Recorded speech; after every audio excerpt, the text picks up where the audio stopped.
Cute little walk. Hey! It's so nice to meet you. Thank you for coming. Yes, I got these for you. Thank you. You're so welcome. So how you feel? You ready to start on Yes. it? Let's do it. Let's go.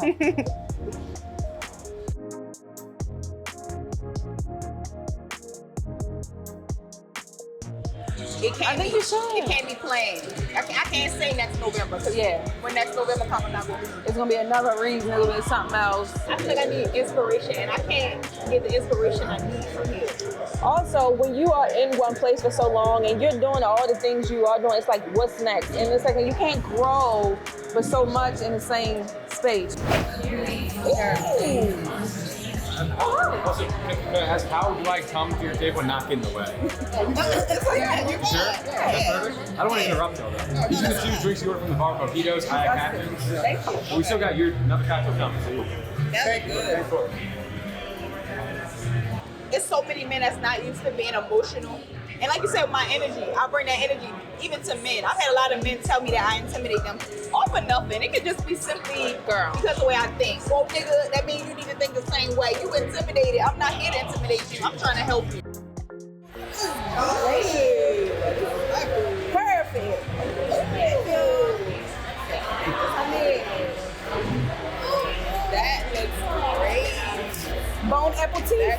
Because I always been the rebellious child. Not in the form of like being bad and doing dumb shit, but more so my family wanted me to do one thing and I was like, that's not what I want to do. Like, they was all nurses and my grandmother was a scrub tech and all of that. So they wanted me to do that type of stuff. And I'm like, that's not what I want to do. The art of. So we are back with the entrepreneur extraordinaire, Tayuania Lee. Thank you for giving us your time today. Girl, you always laugh when I say that, but you are literally, you are killing it in so many lanes. I don't know why that's a name I'm trying to still take to. It's so weird. Well, listen, you do so much. I don't even understand. Don't sleep with yourself. You are a serious businesswoman, but I think like it's still, you like. It still hasn't registered. Girl. Like, I see what people mean when they be like, oh, I'm famous, but I don't really feel famous. Yeah, you're going to have 5,000 employees and be like, it don't feel real. Yeah, that's exactly going to be me. It don't feel real. What is this? Yeah, because it just don't feel real sometimes. I get it. So what is real is all the work that you put in. That's fact. So I want to I want to start with what's most current. So I say you recently released a perfume. Yeah. We have it here with us. So the Lee Kamore brand. Of course, your most recent release is your perfume. Nude. Yes. Let's talk about it. So, okay, I don't know anyone who's released the fragrance. What made you think like, this is, I know you started Lee Kamore with bags, and we'll talk about those, but fragrance, why? Well, Lee Kamore is not just for my handbags. I want that brand to be universal. With any luxury brand, shoot, the biggest names sell pillows, like simple stuff. Sure. So I just want this to be my my more simple stuff. Then of course on the beauty side, I am in the beauty industry, so I do want to incorporate that, like beauty and more body care type of stuff. So I was like, my perfume would be a good introduction because I don't want to just jump into body care because I want to actually be able to formulate something good for the body, of course. So I'm like, the perfume would be a good start. And that was what I wanted to do. I've had that written down in my journal for like 2 years. And I finally was like, let me do this. So I did it and it came out really good. You know, can I get a smell? Yes. Oh, wait, because I want to give you, I always bring them. Let me see. Oh, yeah. It ain't nothing special. It's just the little thing to smell it because people always smell perfume wrong. Like when you smell it, when you first spray it, so much noise. It's so strong that, a lot of times you can't really catch the note. Got you. Let's see. And what it should I? It's really misty, which I like. Let's see. Oh, wait, I don't want to. It's not heavy, which I like. What notes can I expect to smell when I'm smelling nude? Okay, so let me get my phone and say all of them because some of them have fancy names, so I always forget. But let's see. Let's go. I like that. Yes. It's very fresh, but also still sexy. Right? Not just like clean, but like. Okay, so it's vanilla, amber, floral, orange blossom, musk, and bergamot. I think that's how you say it. Bergamot. Bergamot. Bergamot. I'm not saying that wrong. I don't know. That's not how it's spelled. We know what you mean, girlfriend. We know what you mean. Yeah, I can. All the good stuff. How about that? All the good stuff. Yeah. So. Oh my God! First of all, didn't even notice the little strip. Right, my little Lickamore strip. I love that. I'm so extra. I'm Listen, like, gotta bring them. the customization is everything. This everything smells delicious. So this is available for sale right now. Yes. Where can they find this? On my website, www.lickamore.com. www.lickamore.com. Lickamore.com. Listen, y'all. Everything is on lickamore.com. Is lit. LEEKMOR. So do you think what is another fragrance in the books for you? Yeah. I want to do a whole collection. My goal is just to do the men's one first because I really want to do something for men. So I'm like, I gotta do my cologne. And I don't know, I'm big on men's scents. Like even with boyfriends and stuff, I choose the scents. I'm big on that. Like, let me pick up what you smell like. Like, yes. I love that. So. Listen, if a man don't wear no cologne, I want to. Me either. I want to smell you. I want to be all over and don't bring you. no eggs over my house. Oh, you better not. That strong old man. No. So yeah, I'm like, I want to be able to just imagine what I would want a man to smell like, which is nice. I love that, and from a woman's perspective, because like, yes, I don't want it too much like pine trees. Oh my God, yes. I don't like the woody. You know what I mean? I want something I could dig my face into. Yes, like even in mine, I put the musk in the musk. It's the bergamot. I don't know if I'm saying that word right. That's oh my God. right. But those are more like masculine scents. Okay. But I put that in there to balance it out because I didn't just want it to be girly and sweet. I wanted it to be grown. That's why it's called nude. It's grown and sexy woman. You know, boss. That's what it's giving. That's what it smells like. I'm here. Who's that? It's definitely. Oh my God. You get a whiff of that. You like. Who's that? Who's that sexy lady? That's sexy grown lady. Yeah, that was the whole idea behind that. I love it. It smells great. So please, y'all, go pick up nude. Go pick it up. My girl, go pick it up. She's so cute. So we were introduced to nude, but let's go back a little bit where it all started with the bags. Can we check some out? So this actually wasn't my first collection. My first collection was a small pink, like crossbody bag. You were so right. But it was. The manufacturer just messed me up completely with the design. So I was like, you know what? I don't even want to use it because that's how I am. I'm a real bad perfectionist. But I still sold them because I had so many of them. I had like 200. So I had to get rid of them. Okay, that was the first drop. Yeah. These bags are the second drop. This was my second drop. Let's check them out. When I was trying to figure out what I wanted to do. Let me take these flowers out. Okay. What did I do? Okay. I'm going to put some in it. It's okay. So this is the Millennium. That's the medium size. This is my second release. This was the bag I dropped second. But this is the first one, the Millennium, the big boy. This was my tote collection. I dropped the first one in orange. And when I posted it online, everybody went crazy. They're like, oh my God, I want one. I remember that. I seen a picture of that orange one. Yes. That pop. It went crazy. It was so which cute. I was not even expecting. I swear I wasn't. I'm like, no way. People really like this bag. And they did. So, yeah. So then I was like, all right, I want colors. I don't want simple stuff. So I had posted like my mock-ups on Facebook. And that post went viral too. And I was like, wow, okay, so y'all like the colors. Y'all feeling it. Dropped it, and then they sold out like within like 2 days, if I'm not mistaken. Yeah. Wow. Because I made like 15,000 my first day. I sold so many bags. So I was like, okay, yeah, this is gonna work. Okay, so now what drop are you on? Like, what was your most recent drop? So that this was my most recent, the MM. Okay. They wanted a smaller bag. I wanted to do a smaller bag, but I wanted to add to that collection because this is gonna be like my signature collection. There's gonna be a lot of people who are going to have this bag later down the line when I'm actually big. And that's going to be like a collectible because I'm probably not going to make them like this again since I am adding stuff to it. It's going to be a lot different when I drop these again. So this collection will really be kind of like a one-of-one at some point. I think I've only dropped, how many bags? I mean, I've sold over 1,000 bags, but this collection alone, the MM was only like 200 of each color. So it's only 200 people that have this specific color. So when I'm big, yeah, this would be kind of like pricey. You're gonna vintage.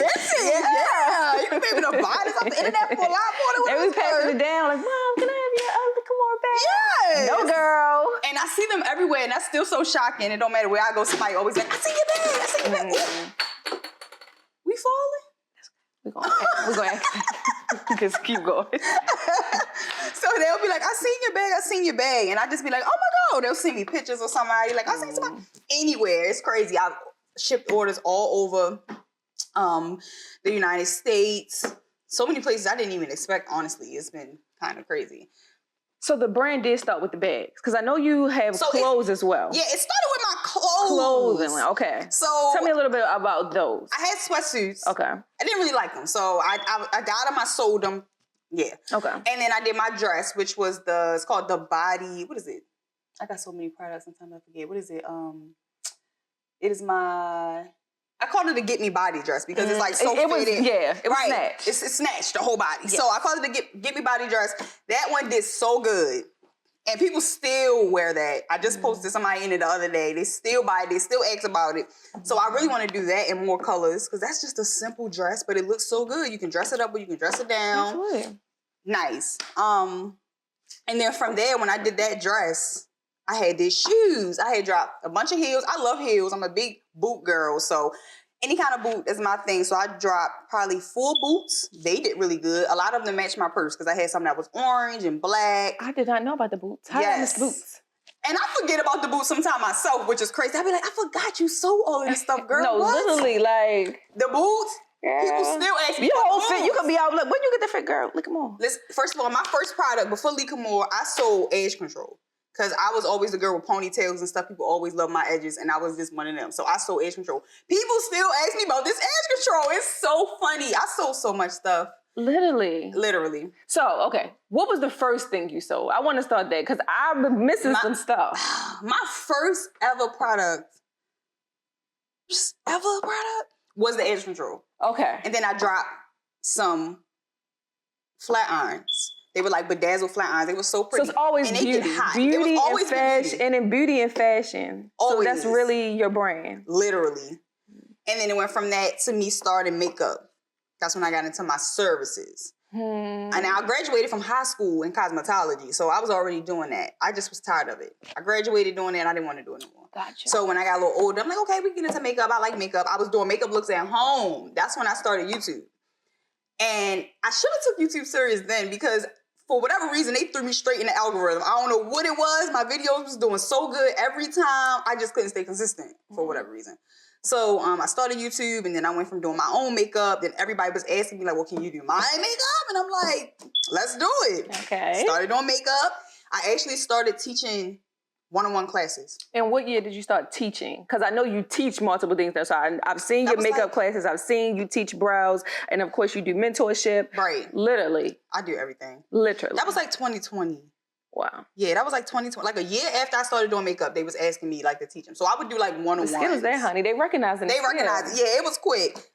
So I started doing that, just one-on-ones here and there. And then I did a group class. It was like 5 girls. But it was so fun. And that was like my introduction to really Listen, I love makeup. And nothing's better than getting ready with my friends in the room. We doing our makeup together. The music's right. Yes. The vibe is right. Yes. If we looking fine. Listen, you got to know how to do a little 1-2. And that's what a lot of girls don't know how to do, which is kind of crazy. Because even a lot of my friends now still can't do makeup to save their life. And I be like, child, please. Come on. They talk about, can you do my makeup? No. Book a class. You're going to learn. Book a class. That's what I'm saying. But yeah, makeup. And then that was my first like introduction to teaching. And from there, that's when I got more into brows. I took a brow class. The brow class actually was terrible. I tell people this all the time. It was so bad. The trainer? Yeah. That wasn't all that. So, but you got the skill. Yeah, I had to learn. And then we're going to level up. When I tell you, even though it was unexpected, I earned what I made from brows because I really had to put in work because my trainer was so bad. I had to teach myself. Like I was online teaching myself. I didn't have the money to go to another trainer because that could be expensive. Yeah. So at that time, I didn't have the money. $2,000-$3,000. More than that. So I was like, I can't afford to go take another class right now. I'm going to have to figure this out. Even the product she gave me was trash. I had to figure out what products were good. And I'm new at this time. So it was hard figuring that out. Right. I was up late at night trying to figure out what machines to get because the machine she gave me was trash. Everything she gave me was just completely outdated from what everybody was using in the industry at that time. So I had to completely redo my kit from start when I just paid for this class. Like it was a mess. So I had to teach myself and figure out all the products on my own and start to get models on my own. Like literally it was me teaching myself. It was so crazy. The certification was just for professionalism. It was just for professionalism, and I did the rest myself. But yeah, that was a journey. Brows was my first success, so that's like my little baby. I appreciate her, and I made my first 6 figures doing brows. Never would have expected that. Honestly, it was amazing. You hustling. Listen, Hustling. but brows, I'm like, Doing the damn, service? Doing the service. Listen. I was tired. I can imagine. And they would come from all over. I had clients who drove here. They still do. Hours. 4 or 5 hours at a time sometimes just to get brows done. Clients who come here on planes. I got clients in Texas, Atlanta, Georgia, all over. I got clients that come here just to get brows done. I got clients in Africa right now, literally, who live there. They came here on a little trip. Oh, look at my brows done. Go back home. Literally. So I'm just like, it got so good. And I started teaching classes for brows. That was like 2021. Because that's when COVID hit. 2021? Yeah. That was like 2020. I had a whole brow tour plan. The only places I got to do was New York, Atlanta, Houston. I think they was the only ones I got to do. In DC. But I had classes everywhere that I had planned. So I feel like recently on your social media, I seen you're about to do training for something. For what? Is it for brows? Yeah. But are you still teaching makeup? Yeah. Okay. Yeah, I feel like I saw that. But I took it down because I was like, I want to focus on my brow class. Okay. I haven't done a brow class in a while. Okay. So when is your class in Houston? November 16th and 17th. November 16th and 17th, yep. And what can they expect to learn from these classes? Somebody sees this video, I've been thinking about brows. I love the work Tayuania does. If you want to learn how to do permanent makeup, this would be for you. So this is ombre brows, which is permanent brows. It's like tattooing. It's literally a tattoo on somebody's face. So I teach you how to do brows my way, of course. I don't know. I just kind of like my style of teaching because with me, I'm real hands-on. And I know that that's the best way to learn, especially when you're doing a service. Because I'm not one that can just sit in a classroom all day and just taking information. So I try to make my class short on taking in the information versus actually learning. Because you'll be able to process the information as you go, but the skill is something I can't give you every day. So I try to focus on giving them the skill as much as I can for 2 days, because it's only 2 days. Right. And then I let them do a model in front of me. I help them with their model. I help them do the brows. So I'm real like hands-on with my students when I'm doing these classes. But gotcha. yeah, if you want to know how to do ombre brows, which is a good career, you can make a lot of money because you servicing a lot of people. You service women, of course, who want their brows done. Then you got women who have cancer and alopecia and, who just can't grow eyebrow hair or whatever. Right. Especially people in like the nursing industry. I got a lot of nurses. Yeah. Even COs. The whole jail in Baltimore, the whole central booking. Them your eyebrows. Has their brows about me. It's crazy. Every time one come, they be like, girl, I had to come because my whole team got their brows done by you. I just didn't even feel right. And I'm like, that is crazy. Like, I got the whole jail. You got a lot. The whole jail. You got a lot. So yeah, like, it's just been an experience with brows. My first real experience was brows. Okay. So then from brows, okay, so you're an entrepreneur. Okay, so we started from the beginning. Child, everywhere. Okay, so I'm trying to keep up. Okay, we started with brows, and then from brows is when you decided, I'm going to start Lee Moore. Because fashion was always what I wanted to do. Mm-hmm. So we go back again. I wanted to go to school for fashion designing when I was 18. Okay. But I got pregnant, so I didn't go. Of course, because I couldn't just up and leave with a baby. Right. So I stayed back, but I still always wanted to pour into myself. That's why even though I had her, I still started on makeup. Like I still made it my business to start. Right. I just couldn't travel. But I wanted to go to the School of Fashion Design in San Diego. That was my dream. So fashion was always my forefront, regardless. So brows just kind of helped me get there. But yeah, I went from brows and I'm like, it's time to start my brand. As you should. And that's what I did. Okay, so where did the name come from? So we know your last name is Lee. My last name is Lee. So where does it come from? That's my daughter's middle name. Okay. So I like it. It has a nice twang to it. It rolls off the tongue really good. Lee Moore. Lee Moore. It sounds rich. Lee Moore. So speaking of Lee Moore, who are you marketing toward? Like who are you saying wearing these bags? So I really wanted for all women. That's why I didn't make the price too crazy. I wanted to give women luxury without going. What's your price range for anybody who hasn't seen these bags before? So the smaller bag, my smaller purses, that one is $165, and then the bigger one is $230. Okay. Yeah. So the price is not too crazy. No. But I made sure that I still kept my quality amazing, as you can see on the bag. Right. So the biggest thing is for everybody to kind of have the luxury feel without spending too much money, of course. Mm-hmm. And I'm big on saving money. Honestly, I'm not. People see me, they always think like, you probably spend a lot of money. I don't. I will save. Is big with me with saving. So Yeah. I'm all for like giving people the luxury with saving a little bit of money and also still looking good, you know, and not feeling insecure about feeling like they're missing out on something because you're not. This is the latest too, and you know you ain't spend a lot of money. Same as like Michael Kors and them. They still keep it. Trying to think of the word. They keep it.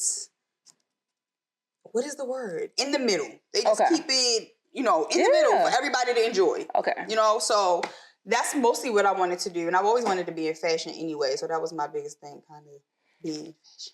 Got it. So more on the business side, how do you decide how to price your products? Well, for one, you always want to check the market. I tell people to always check the market. You want to look at who is charging more. And you always want to see who is charging less. You want to be in the middle. That's your margin. Gotcha. Like, not to even name a few brands, like Teflon, when they first came out, they was real hot when I made my brand. And at that time, their bags were like $199, $200. And that's what made me stay in that kind of $250 price range, because I knew that they were popular then and their bag shape is kind of similar. So I didn't want to be outbeaten by that price. Right. And then you got the bigger brands like Fendi who have a similar bag, and their bags are what, $2,500 to, you know, for that same bag. So I'm like, let me go more towards the people who can afford it, because I know they'll be the ones to buy more anyway. Of course, the higher bags, you can sell less and make more, but I want to be able to have a bigger target audience. So what was I saying? Because I lost my train of thought. Yeah, you want to make sure you're in the middle. Yeah. That's it.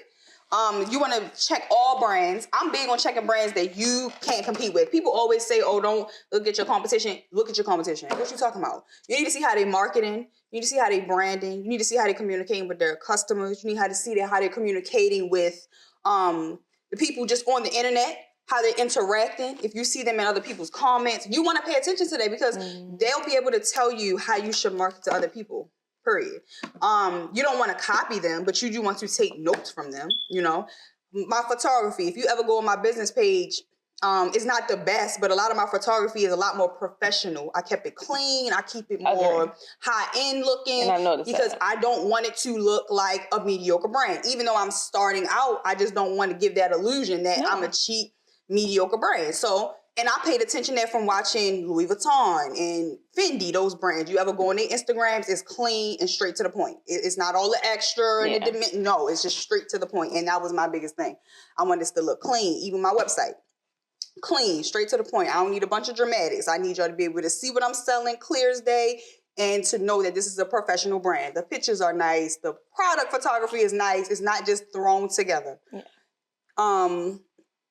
But I'm big on that, because I just don't like to look cheap in less than my competition, because you already have the competition. So in order to compete with them, you gotta stand out. And you have done a great job at that. We were talking about the colors that you chose on some of the bags. Even if the color is more chill, like a brown or a black, you're going in with the text. It's color in the text, the handles. So I think that customization has really created a lane of individuality for your brand. Yes, even like this with my top, I was just like, I know perfume bottles are so simple unless you have the money to customize them. Because let me tell you something, when you want to customize something like this, you need at least like 20,000 units, honey. Yeah, it's nothing less. I don't got 20,000 units. No, I get it. But yeah, I just wanted something creative. That's why I went with this top. Like, it's a simple bottle, but the shape is cute and it's a little different. And then the top is cute and it just gives that luxury feel. It looks rich. I think so. It doesn't feel, it feels heavy. And it's heavy. It's beautiful. Yeah. And then the gold. And the gold. Yeah, it looks rich. And that's my biggest thing. I love rich stuff. Nude, yes. And then my logo on gold. And that's a cheap product. Like, that's not an expensive product to do, but it still looks professional. It doesn't look thrown together like I did it last minute. It looks like something you would actually put on the shelf and be like, okay, wait. It's gonna be on the shelf. It's gonna be on the shelf for sure. Let's speak that. We manifesting now, 100%. Okay, we're gonna go into Nordstrom's and go get that Lika Moore. Yes, and my body butter, we're gonna have everything. But absolutely. Yes. This is the art of. So as far as dating, do you find it's necessary to date somebody that's like equally yoked, as far as like having multiple businesses, or what do you think about that? I don't even think they need to have multiple businesses. I just think they need to be. So when people enroll in your business mentorship, what can they expect to gain? What can they expect to leave with?